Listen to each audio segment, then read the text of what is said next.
This is another practice that we have shared sometimes. It's like when you feel love or if you feel peace, just share it with the world.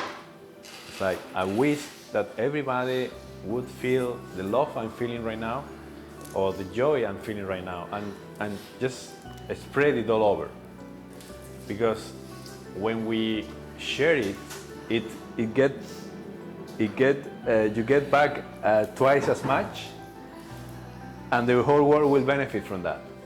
They just don't keep it for you. That's why normally when we finish some meditations, we say, may the benefit of this practice be in the benefit of all beings without any exceptions, even to the people that you don't really like or people that you don't get well with. Just share it